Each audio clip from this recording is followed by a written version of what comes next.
Hey guys, how's it going? Today I want to do just kind of a quick review for you guys on the Dometic CFX 50 watt electric powered portable cooler. I hadn't seen too many reviews on this, so I thought I'd just kind of give you guys my 2 cents, just kind of based off my experience and let you know what I thought about it. I should mention real quick too, while this is a fairly expensive item, I did find a pretty good deal on it. I'll put a link to that in the description below so you can check that out if you're interested in picking one up for yourself. So the CFX is a electric powered cooler, basically. It's a cooler that requires no ice ever, completely ice free.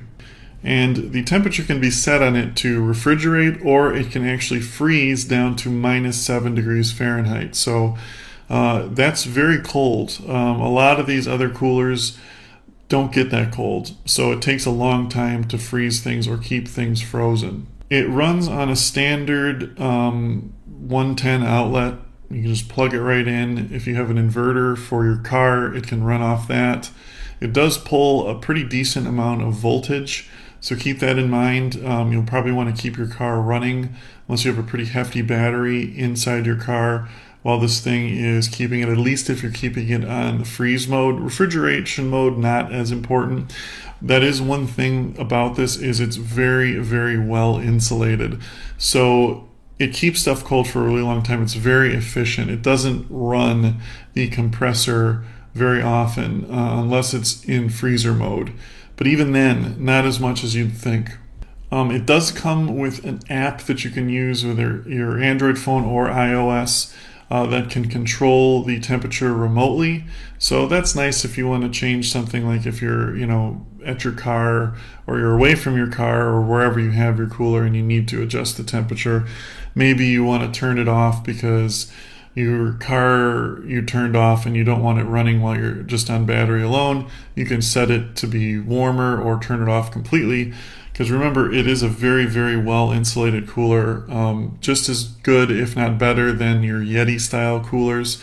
It does keep the inside very cold even when it's not running, so you can freeze everything and then turn it off and it'll keep it for a long, long time, several days actually, before all the ice melts in it.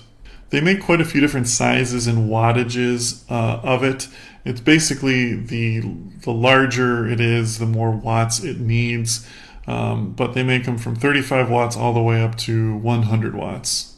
But this thing is built like an absolute tank also. The build quality on this thing is just unbelievably good. It looks like some kind of sci-fi futuristic cooler that you would see on some movie set, like that they would keep like some kind of dinosaur DNA or something inside.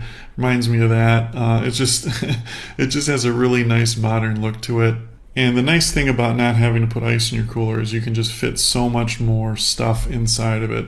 Most coolers, about half the actual volume is devoted to the ice alone, and then everything gets soaking wet and it melts and you have to drain it. This, it fits everything. It needs no ice, so you can fit entire inside devoted to whatever you're trying to keep cold.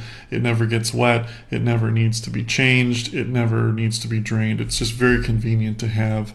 But yeah, highly recommend this thing.